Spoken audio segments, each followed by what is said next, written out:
السلام علیکم ورحمۃ اللہ وبرکاتہ۔ الحمد للہ نحمده ونستعینه ونستغفره ونؤمن به ونتوکل علیہ ونعوذ باللہ من شرور انفسنا ومن سیئات اعمالنا من يهده الله فلا مضل له ومن يضلله فلا هادی له ونشهد ان لا الہ الا اللہ وحدہ لا شریک له ونشهد أن محمدا عبده ورسوله أما بعد أعوذ بالله من الشيطان الرجيم بسم الله الرحمن الرحيم إن في خلق السماوات والأرض واختلاف الليل والنهار لآيات لأولي الألباب الذين يذكرون الله قياما وقعودا وعلى جنوبهم ويتفكرون في خلق السماوات والأرض ربنا ما خلقت هذا باطلا سبحانك فقنا عذاب النار ربنا إنك من تدخل النار فقد أخزيته وما للظالمين من أنصار ربنا إننا سمعنا مناديا ينادي للإيمان أن آمنوا بربكم فآمنا ربنا فاغفر لنا ذنوبنا وكفر عنا سيئاتنا وتوفنا مع الأبرار ربنا وآتنا ما وعدتنا على رسلك ولا تخزنا يوم القيامة إنك لا تخلف الميعاد رب اشرح لي صدري ويسر لي أمري واحلل عقدة من لساني يفقهوا قولي اللهم إنك عفو كريم تحب العفو فاعف عنا اللهم لا تدع لنا في مقامنا هذا ذنبا إلا غفرته ولا هما إلا فرجته ولا ديما إلا قضيته ولا كربا إلا نفسته ولا ميتا إلا رحمته ولا مريضا إلا شفيته اللهم أعتق رقابنا ورقابهم من النار رب اغفر وارحم وأنت خير الراحمين ربنا ظلمنا أنفسنا وإن لم تغفر لنا وترحمنا لنكونن من الخاسرين آمین یا رب العالمین۔ سامعین محترم، آج جس رکوع مبارکہ کی ہم تلاوت اور تفصیل مع ترجمہ کرنے جا رہے ہیں وہ چلتے چلتے اب آخری رکوع آ گیا ہے سورہ آل عمران کا 20واں رکوع، اور اس میں 190 سے 200 آیات ہیں۔ اپنے معنی کے لحاظ سے یہ 11 آیات بہت اہمیت کی حامل اور قرآن مجید کے عظیم ترین مقامات میں سے یہ ایک مقام ہے۔ ایک بات اور سمجھ لیجئے کہ سورہ آل عمران میں ہم لوگوں نے کافی مضامین پر تفصیل سے بحث کری۔ اس کا جو ابتدائی حصہ تھا، کیونکہ سورہ آل عمران آپ سب کے علم میں 2 حصوں میں مقتسم کری گئی ہے، حصہ اول اور حصہ نصف ثانی۔ جو حصہ اول ہے اس میں جو اصل خطاب تھا وہ اہل کتاب سے تھا، اسی طریقے سے وہاں حضرت ابراہیم خانہ کعبہ کی گفتگو آئی آپ لوگ کو نظر، اور اس کے بعد جو دوسرا حصہ تھا اس سورہ مبارکہ کا، اس کے بھی ابتدائی سب ڈویژن میں کنتم خیر امت کیوں وجود میں آئی ہے، اس کا اصل مقصد کہ حضور کی امت اس روئے زمین پہ کس مشن کے لیے آئی ہے۔ اس کے بعد تفصیل سے 6 رکوع، اگر آپ لوگ کو یاد ہو 13 سے لے کے 18 تک، اور جنگ احد کے معاملات پر آئے۔ کل کا رکوع مبارک جو ہم نے پڑھا وہ بھی تھوڑا بہت دعاؤں پر مشتمل تھا، اکثر و بیشتر حصہ اس میں دعاؤں پر مشتمل تھا، لیکن آج جو رکوع مبارکہ ہے وہ اپنی اہمیت کے لحاظ سے، اپنی جامعیت کے لحاظ سے اور اپنی فضیلت کے لحاظ سے قرآن مجید کے عظیم ترین رکوعوں میں سے ہے کہ ہم اس روئے زمین پہ آئے کیوں ہیں، ہمارا یہاں آنے کا اصل مقصد کیا ہے۔ ایک اور بات سمجھ لیجئے کہ اس کی جو پہلی 6 آیات آپ لوگ کے سامنے میں ابھی پڑھوں گا، جن کی ابھی میں نے آپ لوگ کے سامنے تلاوت کری ہے، اس کی ابتدائی 6 آیات کے بارے میں روایات میں آتا ہے کہ جب یہ آیات مبارکہ نازل ہوئی ہیں حضور صلی اللہ علیہ وآلہ وسلم پہ بذریعہ وحی، تو حضور پوری رات رقت میں رہے، ایک گھبراہٹ میں رہے، ایک بے چینی کی حالت میں رہے کہ وہ پوری رات کھڑے بیٹھے لیٹے روتے ہی رہیں، اور اتنا روئے ہیں کہ پوری کی پوری داڑھی مبارک جو ہے وہ آنسوؤں سے تر ہو گئی تھی۔ پوری رات حضور اکرم صلی اللہ علیہ وآلہ وسلم کی جو ابتدائی 6 آیات جو ہم لوگ ابھی پڑھیں گے اس کیفیت میں رہے کہ وہ پوری رات روتے رہے۔ فجر کا وقت جب ہوا اور جب حضرت بلال اٹھانے کے لیے آئے رضی اللہ تعالیٰ عنہ، تو حضور سے فرمایا کہ کیا معاملہ ہے آج؟ تب حضور نے فرمایا کہ اے بلال، آج یہ آیات مجھ پر نازل ہوئی ہیں۔ اور یہاں یہ بات بھی نوٹ کریں کہ آپ کو یہ قرآن کے اعجاز کا ایک منہ بولتا ثبوت نظر آئے گا، اور حیرت ہوگی آپ لوگوں کو کہ اس رکوع 20ویں رکوع کو اگر آپ کمپیئر کریں گے سورہ بقرہ سے، 20واں رکوع سورہ آل عمران کا اگر آپ کمپیئر کریں گے سورہ بقرہ سے، تو وہاں 20ویں رکوع کی پہلی آیت کیا تھی اگر آپ لوگ کو یاد ہو؟ ان فی خلق السماوات والارض، کہ آیات الآیات اور وہ نیچر کے سارے فینومیناز جو قرآن ایک آیت میں نقل کرا ہے جہاں پر، وہ 20واں رکوع تھا سورہ بقرہ کا، وہاں پہ سارے معاملے کو لے کر آ گئے۔ اب یہاں سے اس کا خلاصہ شروع ہوا جا رہا ہے، اور یہ بات بتائی جا رہی ہے کہ ہم لوگ اس روئے زمین پہ ہمارا اصل مقصد کیا ہے۔ اگر دنیا ہی دنیا ہے، اور اگر صرف اور صرف ہم یہاں پیدا ہوئے ہیں اور بیوی بچوں کے ساتھ زندگی گزار دیں، بوڑھے ہوں، اور ایک عرصہ دراز تک ہم تعلیم حاصل کریں، ڈاکٹری، انجینئرنگ، اور پھر جب وقت آ جائے موت کا تو ہم لوگ اس طریقے سے اس دنیا سے رخصت ہو جائیں کہ پیچھے بہت ساری دولت چھٹی ہوئی ہو جس سے دوسرے لوگ فیضیاب ہو رہے ہوں، تو یقیناً یہ جینے کا اصل مقصد نہیں ہے۔ جینے کا بیسیکلی کوئی اور مقصد ہے جو کہ آپ کو ان 6 آیات میں نظر آئے گا۔ تو ہم بغیر کسی تمہید کے اب فردر تمہید کے ہم آگے چلتے ہیں۔ 190 آیات سے ہم لوگ آغاز کرنے جا رہے ہیں۔ اور ایک اور بات یہاں سمجھیے گا آپ لوگ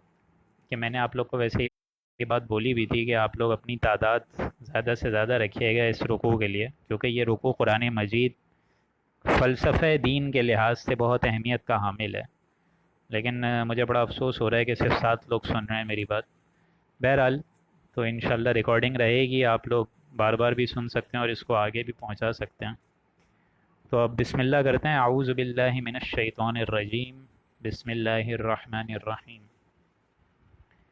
ان فی خلق السماوات والارض واختلاف اللیل والنہار لآیات لأولی الالباب۔ وہاں آپ لوگ کو یاد ہوگا 20ویں رکوع کی بھی پہلی آیت گویا کہ یہی تھی، الفاظ کا کچھ فرق تھا، اور وہاں وہ آیت ختم ہوئی تھی لآیات لقوم یعقلون، کہ ان ساری نیچر کے فینومیناز میں نشانیاں ہیں ان لوگوں کے لیے جو کہ عقل رکھتے ہیں۔ اور یہاں پہ جو اینڈنگ ہو رہی ہے اس آیت کی ضمن میں یہ میں آپ کو بتا دوں کہ یہاں اینڈنگ ہو رہی ہے لآیات لأولی الالباب، ہوش مندوں کے لیے نیچر کے فینومیناز میں سے عقل کا منہ بولتا ثبوت ہے۔ تو اب وہ نیچر کے فینومیناز کیا ہیں وہ اب ہم لوگ لفظ بائی لفظ پڑھ لیتے ہیں۔ ان فی خلق السماوات والارض، کہ بلا شبہ آسمانوں اور زمینوں کی پیدائش میں، ان کی تخلیق میں، ان کے پیدا کرنے میں، واختلاف اللیل والنہار، اور یہ رات اور دن کے الٹ پھیر میں، لآیات لأولی الالباب، اس میں نشانیاں ہیں ان لوگوں کے لیے جو کہ ہوش مند ہیں، عقل مند ہیں، یا عقل حاصل کرنا چاہیں یا ہوش مندی حاصل کرنا چاہیں،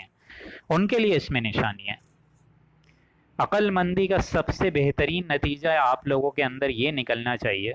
کہ انسان کو، مجھے اور آپ کو معلوم ہو جائے کہ میری عقل کی حد کیا ہے۔ What is the basic limitations of my wisdom, ہماری عقل کہاں تک جا سکتی ہے، اس کی کیا حد ہے۔ اگر کسی کو یہ سمجھ آ جائے تو سمجھ جائیے انشاءاللہ العزیز اس کو قرآن تھوڑا بہت سمجھنا آنا شروع ہو جائے گا۔ اس میں کوئی شک نہیں ہے، اگرچہ کہ عقل ایک رہنمائی ضرور دیتی ہے، لیکن ہدایت کے راستوں پر آپ کو صرف عقل نہیں لے کر جائے گی، وہ آپ کا دل لے کر جائے گا، وہ آپ کا قلب لے کر جائے گا۔ خود حضور صلی اللہ علیہ وآلہ وسلم کو عقل کی حد سے آگے بالا تر کر کر نور کی روشنی سے معراج کا عظیم الشان سفر کرایا گیا۔ ورنہ عقل تو تسلیم نہیں کرتی یہ بات کہ ایک عظیم نبی ساتوں آسمان کو شق کرتے ہوئے پھاڑتے ہوئے اللہ کے عرش تک پہنچ جائیں اور جنت اور دوزخ کی سیر اور اس کے واقعات اللہ تعالیٰ ان سے آگاہی دیتے. عقل تو تسلیم نہیں کرتی یہ بات. لیکن وہ گئے حضور صلی اللہ علیہ وسلم اپنی ہدایت کی روشنی سے، قلب کی روشنی سے، نور کی روشنی سے. لہٰذا پہلا درجہ ہے اولو الالباب. اس کو سمجھتے جائیے گا. میں ان آیات کو ایک دوسرے سے، انسانی عقل کا پہلا درجہ ہے کہ ہوش مندی اس کے اندر آ جائے، کہ اس کو پتہ چل جائے کہ ہماری عقل کہاں تک جا سکتی ہے. اب ان نیچر کے فینومناز کو اگر انسان دیکھے، آسمان دیکھ رہا ہے، سورج دیکھ رہا ہے، زمین دیکھ رہا ہے، چاند دیکھ رہا ہے، آب و حیات دیکھ رہا ہے، ساری چیزیں دیکھ رہا ہے، لیکن پھر بھی اس کو اللہ نظر نہیں آئے، تو اس میں اللہ کا قصور تو معاذ اللہ نہیں ہے. اللہ کا فنکشن یہ تھا کہ اللہ نے کائنات بنائی، بے شک اس نے بنائی، لیکن اللہ نے یہ بھی فرمایا کہ کائنات کو دیکھو اور اس کے خالق کو پہچاننے کی کوشش کرو، اس کے مدبر کو، اس کے تخلیق کرنے والی ذات کو پہچانو. جیسے اگر آپ پینٹنگ دیکھتے ہیں تو پینٹنگ کی صرف تعریف نہیں کرتے، پینٹر کی تعریف کرتے ہیں کہ یہ پینٹنگ کس نے بنائی ہے. لہٰذا ان آیات الہی کو دیکھو، کھول آنکھ، زمین دیکھ، فلک دیکھ، فضا دیکھ، مشرق سے ابھرتے ہوئے سورج کو ذرا دیکھ، تو یہ ہماری ان آیات کو دیکھو، تمہیں ہم نظر آ جائیں گے. لیکن اس کے برعکس ایسے لوگوں کا معاملہ کیا ہوتا ہے جو کہ اللہ نظر ہی جن کو نہیں آتا، جن کو اللہ ہی نظر نہیں آئے، پھر ان کا کیا معاملہ ہوگا؟ روز صبح اٹھتے ہیں ہم لوگ، آسمان، زمین، چاند، ستارے، ساری چیزیں دیکھتے ہیں، لیکن اللہ نظر نہیں آتا. اپنے ایمان کی فروتنی کے لیے اور اپنے ایمان کی بڑھاوے کے لیے اس کے لیے کوئی کوشش نہیں ہوتی. 20ویں پارے میں 20ویں رکوع میں سورہ بقرہ کے وہاں بتا دیا گیا اسی آیت کی ضمن میں، وَمِنَ النَّاسِ مَن يَتَّخِذُ مِن دُونِ اللَّهِ أَندَادًا يُحِبُّونَهُمْ كَحُبِّ اللَّهِ، کہ لوگوں میں کچھ ایسے بھی ہیں جو کہ اللہ کی محبت کے علاوہ ایسے لوگوں سے محبت کر کے ان کو اللہ کے مد مقابل کر دیتے ہیں جیسا کہ محبت کرنی چاہیے تھی اللہ سے. جب اللہ ان کو نظر نہیں آیا، انہوں نے کسی اور چیز کو اپنا معبود بنا لیا. معبود کہتے کس کو ہیں؟ عبادت کرنے والا. عبد اللہ، معبود جس کی عبادت کی جائے. اس کے بارے میں بڑی خوبصورت حدیث حضور نے فرمائی، تعیس عبد الدینار والدرہم، کہ ہلاک برباد ہو جائے، فنا ہو جائے درہم اور دینار والا بندہ. نام ہے عبد الدینار، نام ہے عبداللہ، اور حقیقت میں ہے عبد الدینار. درہم آنا چاہیے چاہے حرام سے آئے، انسان تقاضا کرتا ہے اور اس کو پورا کرتا ہے. لہٰذا جن لوگوں کو اللہ نظر نہیں آتا ان کو کچھ اور چیزیں نظر آنا شروع ہو جاتی ہیں، ان کی ہوس بڑھنا شروع ہو جاتی ہے، ان کے اندر عقل اس لیول تک پہنچ جاتی ہے کہ بس مال آنا چاہیے. جیسا حدیث میں فرمایا کہ تمہاری اس ہوس کو اور کوئی چیز دنیا کی نہیں بھر سکتی سوائے قبر کی مٹی کے. جتنا انسان مال کماتا ہے 1 لاکھ سے 2 لاکھ کی خواہش کرے گا، 2 سے 4 لاکھ کی، 4 لاکھ سے 8 لاکھ کی، 8 لاکھ سے 16 لاکھ کی، وہ بڑھتی رہتی ہے، وہ پھر کبھی ختم نہیں ہوتی ہے. تو یہ حضور کچھ نہیں ملتا تو وہ اپنے ہی نفس کو معبود بنا کے بیٹھ جاتے ہیں. جن لوگوں کو یہ آیات الہی نظر نہیں آتی کہ آسمان اور زمین کی پیدائش نظر نہیں آتی، واختلاف اللیل والنہار، دن اور رات کے پلٹنے میں ان کی آیات کو سمجھ نہیں آتی، تو وہ کسی اور چیز کو معبود بنا کے بیٹھے ہوئے ہوتے ہیں، اور کچھ نہیں تو اپنے نفس کو معبود بنا لیا. ارأیت من اتخذ الہہ ہواہ، سورہ فرقان میں آپ لوگ پڑھیں گے کہ اے نبی آپ نے اس شخص کو نہیں دیکھا جس نے اپنے نفس کو ہی اپنا معبود بنا لیا. نفس کہتا ہے الارم بج رہا ہے لیکن فجر کی نماز کے لیے نہیں اٹھتا، سو جاتا ہے دوبارہ. تو معبود کون ہو گیا؟ معبود پھر اللہ نہیں ہوا، معبود نفس ہو گیا. اور کسی نے اپنی حکومت کو نفس بنایا ہوا ہے، حکمرانوں کو نفس. اس قوم کا بت پرست جس کی حقیقت کو اور آگاہی کو سمجھا ہے علامہ اقبال نے کہ اس دور میں اور ہے جام اور ہے جم، اور ساقی نے بنا کی روش لطف و ستم، اور تہذیب کے آزر نے ترشوائے پتھر کے صنم، اور مسلم نے بھی تعمیر کیا اپنا حرم، اور ان تازہ خداؤں میں بڑا سب سے وطن ہے، جو پہرن اس کا ہے وہ مذہب کا کفن ہے. مذہب کے بجائے وطن کی جے. تو یہ معبود بنا کے بیٹھے ہوئے ہیں، اور کسی کو کچھ سمجھ نہیں آتا تو ترک وطن کر کے دولت کو معبود بنائے. وطن کرو، بھاڑ میں پھینکو والدین کو، نکلو یہاں سے. کہ ماں باپ مر رہے ہیں اور ان کو کوئی پانی دینے والا نہیں ہے، اور نکلی ہوئی اولاد. ڈالر آنا چاہیے چاہے حرام سے آئے، جس ذرائع سے آئے، ڈالر آنا چاہیے. خود جس زندگی میں اپنی پوری محنت اور مشقت کو لگا دیا اسی کمائی پہ دوڑا رہے ہیں اپنی اولادوں کو. تو یہ محبت نہیں ہے اولادوں سے، یہ عداوت ہے دوستوں. حقیقت میں تو نتیجہ یہ نکلنا چاہیے کہ ان تمام آیات الہی کو دیکھ کر لآیات لأولی الالباب، اس میں عقل مندی اور ہوش مندی والوں کے لیے واضح نشانیاں ہیں، یعنی انسان کے اندر عقل آئے گی، اور جب یہ ایک عقل آ جائے گی اس کے اندر تو وہ ایک دوسرے نتیجے پر پہنچیں گے کہ اب اللہ کو تو تم پہچان گئے ہو، لیکن اس کا تقاضا کیا ہے؟ صرف پہچاننا کافی نہیں ہے، اب اس کو یاد رکھو، اللہ کا ذکر، نماز، قرآن، تلاوت اب یہ شروع کر دو۔ اس لیے فرمایا الذین یذکرون اللہ قیاما وقعودا وعلی جنوبہم، کہ بے شک ایسے لوگ اللہ کی یاد، ذکر کھڑے ہو کے بھی کرتے ہیں اور بیٹھے ہوئے بھی کرتے ہیں اور لیٹے ہوئے بھی کرتے ہیں۔ اللہ کی آیات الہی کو تو انہوں نے سمجھ لیا، لیکن اللہ کی آیات الہی کو سمجھ کر صرف یہ نہیں پہچانا کہ اللہ ہے، بلکہ ساتھ ساتھ اب اس کی عبادت کرنی ہے، اس کی پرستش کرنی ہے، اس کو معبود برحق سمجھنا ہے، تو اس کے کچھ تقاضے ہیں کہ دین کو پورا پورا فالو کرنا ہے۔ تو ایسے لوگ ذکر الہی میں لگ جاتے ہیں، کھڑے ہوئے بھی، بیٹھے ہوئے بھی، لیٹے ہوئے بھی، وعلی جنوبہم، لیٹے ہوئے بھی اللہ کو یاد کرتے ہیں، اور پھر ان تمام چیزوں کو یاد کر کر وہ ایک نتیجے پہ پہنچتے ہیں، وَيَتَفَكَّرُونَ فِي خَلْقِ السَّمَاوَاتِ وَالْأَرْضِ، اور وہ آسمانوں اور زمینوں کی پیدائش پر مزید غور کرتے ہیں اور پیدا کرنے پہ اور غور کرتے ہیں، اور جب وہ مزید غور کرتے ہیں تو ایسے لوگوں کا رخ فوراً یہ سمجھنے پہ ہو جاتا ہے کہ یہ اللہ نے کائنات کیوں بنائی ہے۔ انسان تو پوری زندگی یہاں کوشش کرتا رہتا ہے، لیکن اس کو یہ پتہ نہیں چلتا کہ اللہ نے یہ کائنات کیوں بنائی ہے۔ ایسے ہوش مند لوگ جن کو اللہ نظر آ جاتے ہیں اور پھر اللہ کی یاد کو اسٹیبل کرنے کے لیے، اسٹیبلش کرنے کے لیے جب وہ نماز اور قرآن کی پابندی شروع کر دیتے ہیں تو وہ مزید فکر کرتے ہیں کہ یہ آسمان اور زمین کی پیدائش کیوں کری ہے اللہ نے۔ پھر وہ ایک اور نتیجے پہ پہنچتے ہیں اور وہ بلا شبہ کہہ اٹھتے ہیں ربنا ما خلقت ھذا باطلا، کہ اے رب ہمارے، اے ہمارے پروردگار، بلا شبہ تو نے کائنات کی کوئی چیز کو، کسی ذرے کو بھی بلا مقصد پیدا کیا ہی نہیں ہے۔ جب کائنات کا ایک ذرہ بھی تو نے بغیر مقصد کے اور بغیر کسی نتیجے کے پیدا ہی نہیں کیا ہے، ہر ایک چیز کا مقصد ہے، تو انسان بغیر کسی مقصد کے کیسے پیدا ہو سکتا ہے؟ آپ بتائیے مجھے۔ ہم کیا اتنی گھٹیا شے ہیں کہ بس اللہ نے ہمیں بنایا، اٹھاؤ اور پھینک دیا اس کو؟ نہیں، معاذ اللہ، ہم اتنی گھٹیا شے نہیں ہیں دوستوں۔ ایسے لوگوں کا فوراً پھر اپنی طرف رخ ہو جاتا ہے، وہ یہ سوچتے ہیں کہ وائی وی آر ہیئر، ہم اس دنیا میں کیوں ہیں، ہمارے دنیا میں آنے کا کیا مقصد ہے؟ انسان تو اللہ کی تخلیق کا ایک کلائمیکس ہے، ایک شاہکار ہے، مسجود ملائکہ بنایا گیا ہے، کوئی مذاق بات تو نہیں ہے، تمام فرشتوں کو آدم کے آگے جھکایا گیا ہے۔ کیا ہماری زندگی کا مقصد صرف یہی ہے کہ کھاؤ پیو، اولاد جنو اور مر جاؤ؟ تو کیا مقصد ہوا میرا اس دنیا میں آنے کا؟ کیا مقصد ہوا؟ جب یہ انسان سوچے گا کہ وائی وی آر ہیئر تو اس کو معلوم ہوگا کہ کوئی نہ کوئی اسپیس ہے، کوئی خلا ہے، کوئی گیپ ہے ہماری زندگی میں۔ انسانی اعمال کا نتیجہ تو نکلنا چاہیے، نیکی کا بدلہ ملنا چاہیے اور برائی کی سزا ملنی چاہیے، لیکن اس دنیا میں تو ایسا نہیں ہوتا، لہٰذا کوئی اور دنیا ہونی چاہیے۔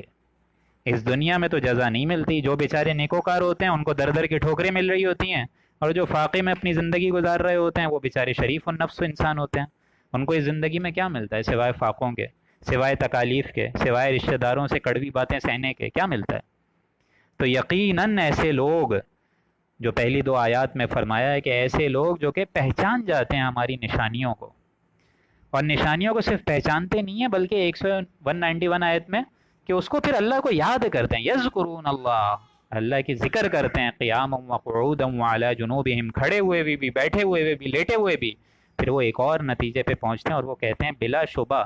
ہم ان آسمانوں اور زمین کے پیدا کرنے پہ مزید غور کریں گے، وَيَتَفَكَّرُونَ فِي خَلْقِ السَّمَاوَاتِ وَالْأَرْضِ، کھول آنکھ، زمین دیکھ، فلک دیکھ، فضا دیکھ، مشرق سے ابھرتے ہوئے سورج کو ذرا دیکھ۔ اس سب کے باوجود وہ کوئی اور نتیجے پہ پہنچتے ہیں، اور وہ نتیجہ کلائمیکس ہوتا ہے کہ کوئی اور دنیا ضرور ہونی چاہیے جہاں بھرپور بدلہ مل جانا چاہیے، نیکوکاروں کو اس کی جزا بھی ملے اور بدکار انسانوں کو اس کی سزا بھی ملے۔ لہٰذا ایسے لوگ بے ساختہ پکار اٹھتے ہیں سبحانک فقنا عذاب النار، کہ اے رب ہمارے تو پاک ہے، تو ہر عیب سے، ہر تکلیف سے، ہر احتیاج سے، ہر کمزوری سے، ہر بیماری سے اعلیٰ ہے، عرفہ ہے، مبرہ ہے، منزہ ہے۔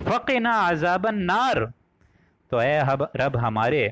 اس دوسری زندگی میں جو اخروی عذاب تو نے تیار کر رکھا ہے، دوزخ کا عذاب تو نے تیار کر رکھا ہے اس دوسری زندگی میں، اس بڑی آگ سے یا اللہ ہم سب کو بچا لے۔ اللہ سے دعا ہے کہ وہ اس دوسری زندگی میں یہ جو اللہ نے بڑا شدید ترین جلا دینے والا عذاب رکھا ہے، اس سے مجھے اور آپ کو، ہم سب انسانوں کو اللہ محفوظ کر دے۔ اللہ اپنی اس امت محمدی پر رحم فرما دے کہ وہ اس جلنے والے عذاب سے مجھے اور آپ کو محفوظ فرما دے۔ ایسے لوگ فوراً اللہ کو پہچاننے کے بعد ایک تو یاد رکھتے ہیں اور فوراً بلا ساختہ کہہ اٹھتے ہیں کہ یا اللہ تو نے ان ساری چیزوں کو بغیر کسی مقصد کے پیدا نہیں کیا، مقصد ہونا چاہیے، دنیا میں تو نتیجہ نہیں نکلتا تو کوئی اور دنیا ہونی چاہیے، تو یا رب ہمارے تو پاک ہے، اس دوسری زندگی میں جو تو نے بڑا عذاب تیار کر رکھا ہے، فقنا عذاب النار، اس رب ہمارے اس آگ سے ہم سب کو بچا لیجیے۔ اور ایسے لوگ ابھی اس دعا کے بعد رکتے نہیں ہیں، وہ فوراً بول اٹھتے ہیں 192 آیت میں، ربنا انک من تدخل النار، کسی کو دوزخ میں ڈال دیا، جس مرد کو، جس عورت کو تو نے دوزخ میں ڈال دیا، دوزخ کے عذاب کے گڑھے میں جھونک دیا، فقد اخزیتا، تو اس کو واقعتاً تو نے رسوا کر دیا، اس کا پھر کیا مددگار ہوگا؟ تو لہٰذا یا رب ہمارے اس عذاب کے جھونکنے سے بھی ہم سب کو محفوظ فرمائیے، کیونکہ جس دن تو نے لوگوں کو، کسی بھی انسان کو، اب ہمیں کیا پتہ ہم جو اعمال کر رہے ہیں اس پہ ہمیں کس حساب سے ہمارا بیلنس چل رہا ہے، ہمیں کیا پتہ ہم نے کتنے گناہ کرے ہیں، کتنی نیکیاں کری ہیں، کتنی بدیاں کمائی ہیں، لیکن اللہ کی رحمت سے تو امید ہے نا کہ وہ دستگیری انشاءاللہ کرے گی۔ جب اس دنیا کو اللہ نے بنایا تو فرمایا کہ میری رحمت میرے غضب پہ غالب رہے گی، تو اور کچھ نہیں صحیح تو یا اللہ تیری رحمت تو ہے نا۔ پروردگار عالم، اس رحمت کے تقاضے میں ہم دعا کرتے ہیں کہ یا اللہ انک من تدخل النار، کہ بے شک تو نے جس دن دوزخ کے عذاب میں جس بندے کو ڈال دیا، فقد اخزیتا، تو اس کو تو نے رسوا کر دیا۔ دنیا میں ہم بھلے عیش و عشرت میں رہے، ڈاکٹری انجینئرنگ کری، لوگوں کے آگے چمک دھمک میں رہے، عیاشی عشرت میں رہے، لیکن اس دن جب تو نے کسی کو عذاب میں ڈال دیا، فقد اخزیتا، تو اس کو تو نے رسوا کر دیا۔ وما للظالمین من انصار، اور بے شک ایسے نا انصاف لوگوں کا، ایسے ظالم لوگوں کا کوئی مدد کرنے والا نہیں ملے گا تم لوگوں کو۔ ایسے لوگوں کی کون مدد کرے گا؟ نفسی نفسی کا ایک عالم ہوگا، ہر انسان کو فکر پڑی ہوگی اپنے اعمال کی۔ تو یا رب ہمارے اول تو ہمیں اس عذاب، جلنے والے عذاب سے محفوظ رکھیو، کیونکہ وہ عذاب جس کو چمٹ گیا اس کو تو نے واقعتاً آخرت میں رسوا کر ہی دیا۔ وما للظالمین من انصار،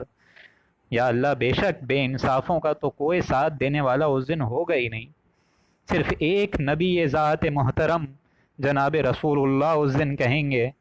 امتی امتی، اس کے علاوہ سارے انسان نبی بھی پکار اٹھائیں گے، آدم علیہ السلام سے لے کے عیسیٰ علیہ السلام تک سارے کے سارے انسان کہہ اٹھیں گے، حضرت سارے نبی، سارے رسول، سارے پیغمبر، سارے انچی کہہ اٹھیں گے کہ نفسی نفسی، کہ میری جان بچا۔ تو یا رب ہمارے اس عذاب سے ہم کو محفوظ رکھیو۔ ربنا اننا سمعنا منادیا ینادی للایمان، اب یہاں دیکھیں ایمان باللہ اور ایمان بالآخرت کے فوراً بعد ایسے لوگوں کے کانوں میں، ایسے عظیم لوگوں کے کانوں میں جو کہ اللہ کو پہچان جاتے ہیں اور ایسے عظیم دعائیں کرتے ہیں، ایسے عظیم لوگوں کے مبارک کانوں میں جب کسی رسول کی آواز آتی ہے اور ایمان بالرسالت کی ایک نور ربانی جاگ اٹھتی ہے، وہ بھڑک جاگ اٹھتی ہے، تو وہ فوراً لبیک کہتے ہیں رسولوں کی پکار پر۔ یہ ہے دوستوں قرآن مجید کی اصل پکار، 193 آیت، کہ ہمارے اندر اللہ نے آلریڈی ایمان رکھا ہے۔ جب ہم کبھی کوئی نیکی کرتے ہیں تو مجھے آپ دل سے بتائیے آپ کو خوشی ہوتی ہے کہ نہیں ہوتی ہے؟ جب آپ کوئی گناہ کرتے ہیں، زنا کر بیٹھتے ہیں یا چوری کر بیٹھتے ہیں یا ڈاکے ڈال دیتے ہیں یا پھر کوئی بھی کام کرتے ہیں، جھوٹ بول دیتے ہیں یا کوئی بھی غیبت کر دیتے ہیں، اندر سے تکلیف ہوتی ہے کہ نہیں ہوتی ہے؟ بلا شبہ ہوتی ہے۔ تو اللہ نے تو آلریڈی ہمارے اندر ایمان رکھا ہے، بس وہ ایمان سویا ہوا ہے، ڈورمنٹ ہے، اس کو ایکٹیویٹ کرنے کی ضرورت ہے۔ جیسا کہ ایک حدیث میں حضور نے فرمایا کہ ہر بچہ فطرت پر پیدا ہوتا ہے، مومن ہوتا ہے، لیکن یہ اس کے ماں باپ ہوتے ہیں جو اس کو یہودی یا نصارہ بنا دیتے ہیں۔ لہٰذا ایک بندہ مومن کے اندر آلریڈی سلیم الفطرت اور سلیم العقل فطرت موجود ہوتی ہے۔ ہم خود جانتے ہیں کہ ہم اگر کوئی گناہ کرتے ہیں تو ہم اللہ کی نافرمانی کر رہے ہیں، اور ہم خود جانتے ہیں کہ اگر ہم کوئی کام نیکی کا کر رہے ہیں تو اللہ کی فرما برداری کر رہے ہیں۔ تو اگر یہ فطرت انٹیکٹ ہے، اگر یہ فطرت مس نہیں ہوئی، اگر اس فطرت پر گمراہی اور گناہوں کے اندھیرے نہیں پڑے، تو وہ کچھ حد تک ایمان باللہ اور ایمان بالآخرت تک ایسے لوگ پہنچ جاتے ہیں، اور وہ بلا ساختہ پکار اٹھتے ہیں الحمدللہ، جس سے ہمارا قرآن مجید آغاز ہوتا ہے، الحمدللہ رب العالمین الرحمن الرحیم۔ ایسے عظیم الشان لوگ پہنچ جاتے ہیں اللہ کی ذات تک، خود ہی پہنچ جاتے ہیں، بغیر کسی رسول کی ندا سنے بغیر پہنچ جاتے ہیں، ایمان باللہ اور ایمان بالآخرت تک پہنچ جاتے ہیں، اور وہ بلا ساختہ پکار اٹھتے ہیں الحمدللہ، کہ بے شک تمام تعریفیں اللہ ہی کے لیے ہیں، لرب العالمین، جو کہ تمام جہان والوں کا رب ہے، تمام جہانوں کا رب ہے، الرحمن الرحیم، رحمان بھی ہے رحیم بھی ہے، مالک یوم الدین، بے شک اس دنیا میں تو ایسے نیکوکاروں کو دھکے ہی ملتے ہیں اور فاقے ہی ملتے ہیں، در در کی ٹھوکریں ملتی ہیں، تو یا اللہ مالک تو ہے یوم دین کا، اس بڑے دن کے عذاب سے بھی ہم کو محفوظ فرمائیو۔ لیکن ساتھ ساتھ وہ ایاک نعبد و ایاک نستعین تک پہنچ جاتے ہیں کہ اب ہدایت کا راستہ تو آ گیا ہے، لہٰذا یا اللہ ہم تیری ہی مانیں گے اور تیری ہی عبادت کریں گے۔ یہاں تک ایک سلیم الفطرت انسان اور سلیم العقل شخص پہنچ جاتا ہے۔ اب اس کو طریقہ چاہیے ہوتا ہے ہدایت کا، کہ ہدایت کیسے کروں، اب ہدایت کہاں سے لاؤں، اللہ کی عبادت کیسے کروں، ہدایت کے کن راستوں پہ چلوں، تو وہ بلا ساختہ پکار اٹھتا ہے اہدنا الصراط المستقیم، کہ یا اللہ ہمیں سیدھے راستے کی طرف، ہدایت بھرے بھرپور راستے کی طرف گامزن کر دے۔ تو اللہ نے اس آیت نمبر 193 میں فرمایا، جو کہ قرآن مجید کی اصل پکار ہے کہ ہمارے اندر ایمان ہے، اب اس ایمان کی ہدایت کا راستہ ہمیں ملے گا کیسے، وہ اللہ کیسے دے گا، وہ دیتا ہے اللہ رسولوں سے، اور سب سے عظیم نبی جو کہ ہدایت کا چلتا پھرتا منہ بولتا ثبوت ہیں اور آئیڈل ہیں، جن کی وجہ سے پورا دین ہم تک پہنچا ہے، وہ کون ہیں؟ وہ ہیں جناب رسول اللہ، ہر اعتبار سے کامل شخصیت، باپ کی حیثیت سے، بیٹے کی حیثیت سے، سسر کی حیثیت سے، داماد کی حیثیت سے، اگر انسان ان کے اندر اتنی شرافت موجود ہے تو وہ فوراً رسول کی پکار پر لبیک کہے گا، جیسا کہ کہا لبیک حضرت ابو بکر صدیق نے۔ حضور فرماتے ہیں کہ میں نے جس کے سامنے اپنی دعوت اسلام رکھی، اپنے دعوت دین رکھی، اس نے کچھ نہ کچھ دیر ضرور لگائی، توقف فرمایا، سوائے ابو بکر کے کہ ایک لہجے کا توقف نہیں فرمایا، اور فوراً میں نے دعوت دی اور انہوں نے ایمان لیا ہے۔ اس لیے کہ ایمان باللہ اور ایمان بالآخرت تک تو وہ بذات خود پہنچ چکے تھے، ایمان باللہ اور ایمان بالآخرت تک انسان خود پہنچ جاتا ہے۔ اب اس کے اوپر جب ایک رسولوں کی ندا ہوتی ہے تو بلا ساختہ پکار اٹھتا ہے کہ یا اللہ تو حق ہے، ربنا اننا سمعنا منادیا ینادی للایمان، اے رب ہمارے، ہم نے ایک پکارنے والے کی پکار کو سنا، ایمان لانے کی وہ دعوت دے رہا ہے، ینادی للایمان، کہ اے لوگوں کہاں جا رہے ہو، عذاب کے گڑھے میں، دوزخ کے گڑھے میں کہاں جا رہے ہو، ینادی للایمان، وہ دعوت دے رہا ہے ایمان کی طرف، ان آمنوا بربکم فآمنا، تو اے رب ہمارے، ہم ایمان لے آئے اپنے رب پر، فآمنا، اور ہم ایمان لے آئے اپنے پروردگار عظیم پر، ربنا فاغفر لنا ذنوبنا، تو اے ہمارے پروردگار ہمارے گناہوں کو بھی اب معاف فرما دے، وکفر عنا، اور ہماری پردہ پوشی فرما دے، ہم نے جو گناہ کیے ہیں ان کو معاف فرما دے، اور ہمارے کوتاہیوں کی طرف پردہ پوشی فرما، نامہ اعمال کے جتنے دھبے ہو گئے ہیں اللہ اس کو دور فرما دے، اور ہمارے دامن کردار پر جو داغ ہیں ان کو بھی معاف فرما دے۔ ربنا فاغفر لنا ذنوبنا، کہ اے رب ہمارے گناہوں کو معاف فرما دے، وکفر عنا، اور ہماری ان کوتاہیوں کو، ان لرزشوں کو دور فرما دے، سیئاتنا، جو ہم زائل کر چکے ہیں، وتوفنا مع الابرار، اور ہم کو نیکوکار کے ساتھ موت دیجیو، اپنے نیکوکار بندوں کے ساتھ وفات دیجیو۔ کافی لوگ ہوتے ہیں جو کہ گاڑی میں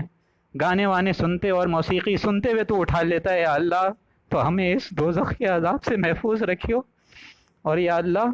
ہماری بھی موت اپنے صالح بندوں میں فرما، نیکوکار لوگوں میں فرمانا۔ ربنا وآتنا ما وعدتنا اے رب ہمارے، ہم کو وہ چیز بھی دیجیے جس کا تو نے اپنے رسولوں سے وعدتنا علی رسولک، تو نے رسولوں کے ذریعے سے وعدہ فرمایا، ولا تخزنا یوم القیامہ، اور ہم کو قیامت کے دن رسوا پھر مت کریو، اس بڑی رسوائی، اس عذاب کے مستحق مت بنا دیجیو، انک لا تخلف المیعاد، یقیناً یا اللہ تو وعدہ خلافی نہیں کرے گا، ہمیں ڈر بس اس بات کا ہے کہ ہم تیرے ان وعدوں کا مصداق بن سکیں گے یا نہیں، لہٰذا تو اپنی شان غفاری سے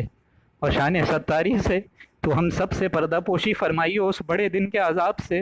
اور ہمیں وہ سب کچھ دے دیجیے اللہ جس کا تو نے وعدہ فرمایا اپنے رسولوں سے، انک لا تخلف المیعاد، کہ یقیناً تو وعدہ خلافی نہیں ہے کہ ہم تیرے وعدوں کے پورے اس پہ اتر پائیں گے کہ نہیں اتر پائیں گے۔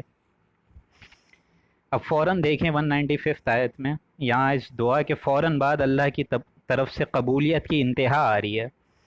اور وہ قبولیت کی انتہا کیا ہے؟ فاستجاب لہم،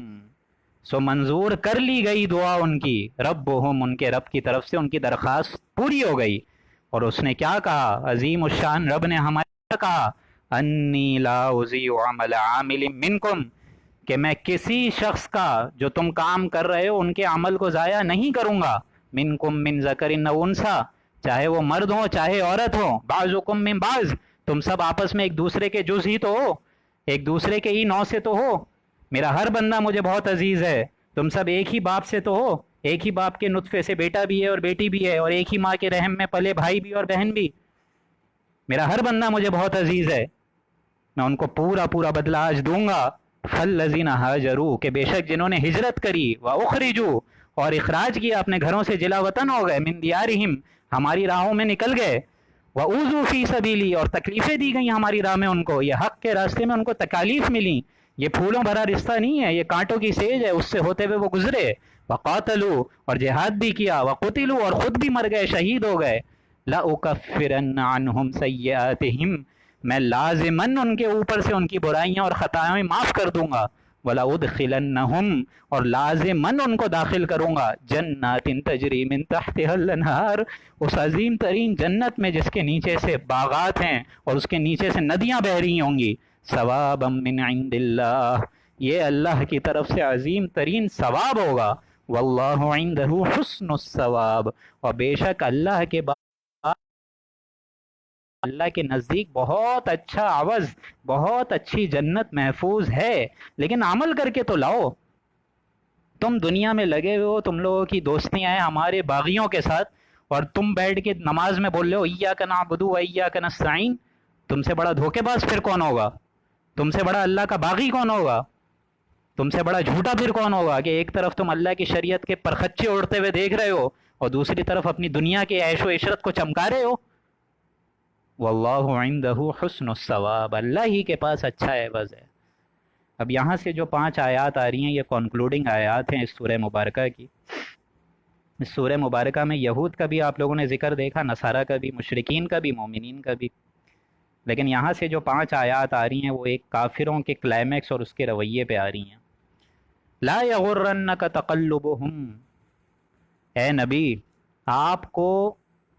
ان کافروں کا شہر میں چلنا پھرنا، الذین کفروا فی البلاد، ان شہر میں ان لوگوں کا چلنا پھرنا آپ کو غمگین نہ کرے۔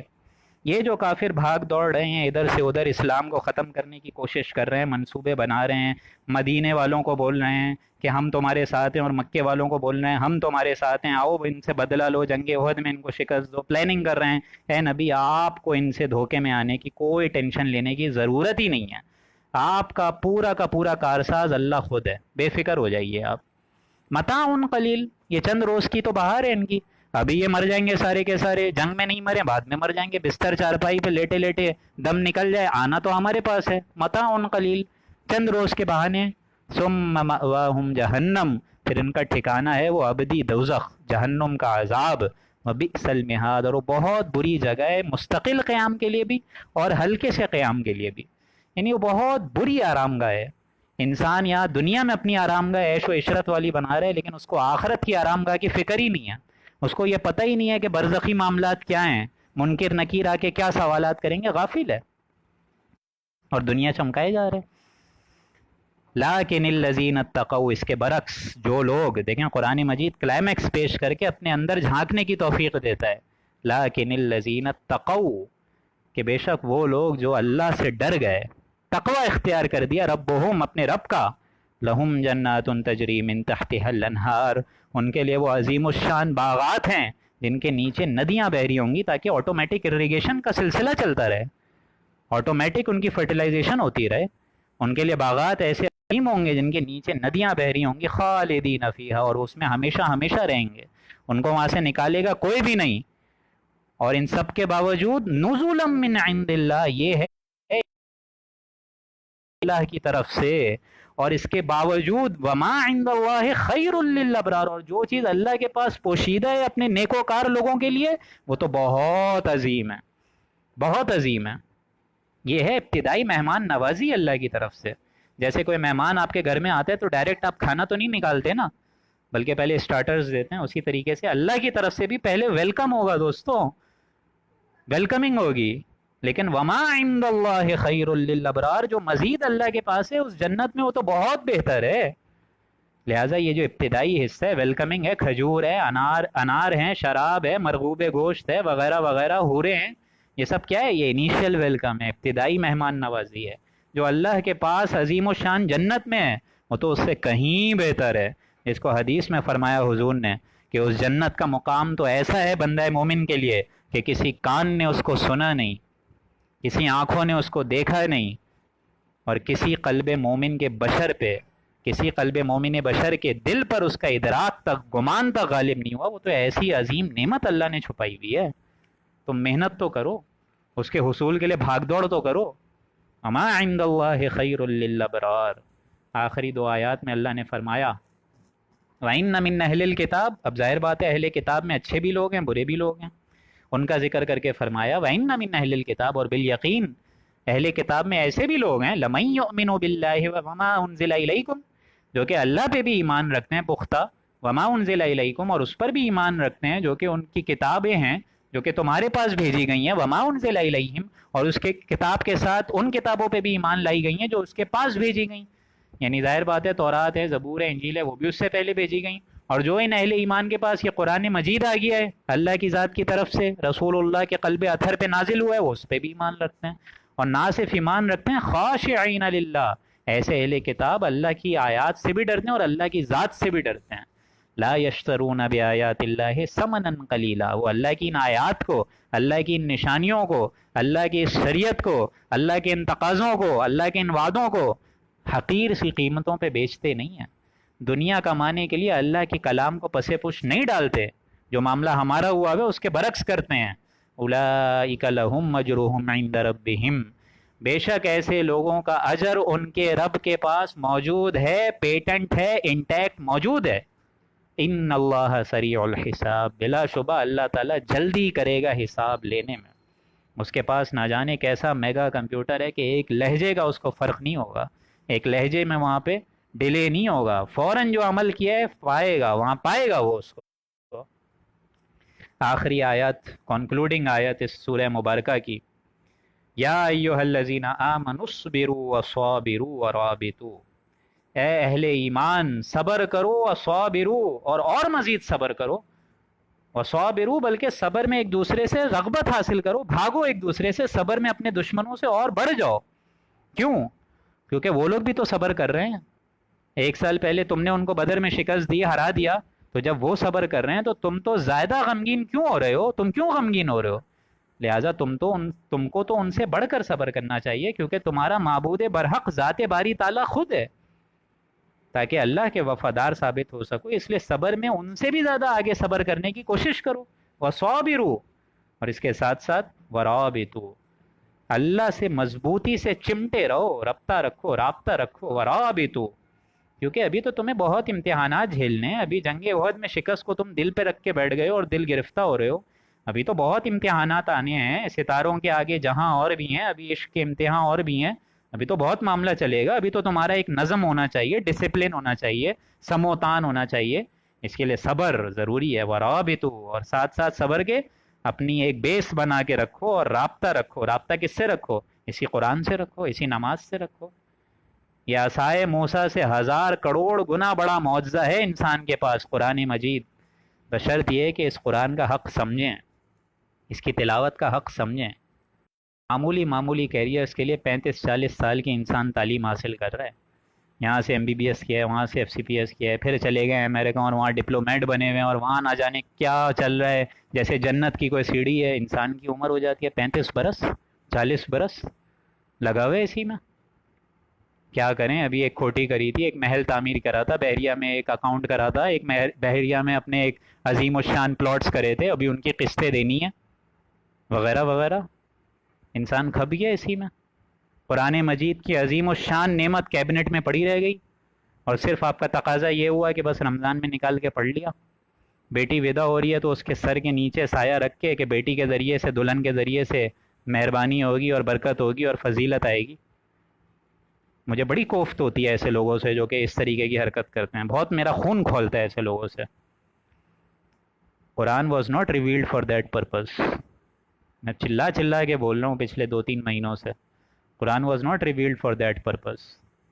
قرآن تو آیا تھا کہ جو نظام آیا اس کو غالب کرو، جو شریعت اللہ لے کر آئے اس کو قائم کرو، جو تقاضے اللہ تعالیٰ لائے اس کو فلفل کرو۔ اب ہوا نا قرآن مجید کا حق ادا۔ وَمَن لَّمْ يَحْكُم بِمَا أَنزَلَ اللَّهُ فَأُولَٰئِكَ هُمُ الْكَافِرُونَ۔ جو کہ ہماری آیات پہ مطابق اپنی زندگی نہیں گزارتے، ہماری شریعت کو قائم نہیں کرتے، وہی تو کافر ہیں۔ فَأُولَٰئِكَ هُمُ الْفَاسِقُونَ، وہی تو فاسق ہیں، ناہنجار ہیں، سرکش ہیں۔ فَأُولَٰئِكَ هُمُ الظَّالِمُونَ، وہ ظالم ہیں۔ تم لگے رہو اپنے رمضان میں اپنی عبادات کرتے رہو، دعائیں مانگتے رہو ہم سے، کشمیر آزادی کی دعائیں کرتے رہو۔ تمہاری طرف ایک طرف معاملہ یہ ہے، قرآن مجید کو تم نے پس پش ڈالا ہوا ہے، اللہ کے باغیوں سے دوستی ہے، اور نماز میں کھڑے ہو 2-2 گھنٹے دعائیں کر رہے ہو۔ پہلے اللہ سے اپنا معاملہ صحیح تو کرو، پہلے اللہ کے آگے جھکو، تو خلوص دل تو لاؤ، اللہ کی رضا پہ راضی تو رہو۔ رضائے رب پہ راضی رہے یہ عرف آرزو کیسا، خدا خالق، خدا مالک، خدا کا حکم تو کیسا؟ How are you? What is your authority?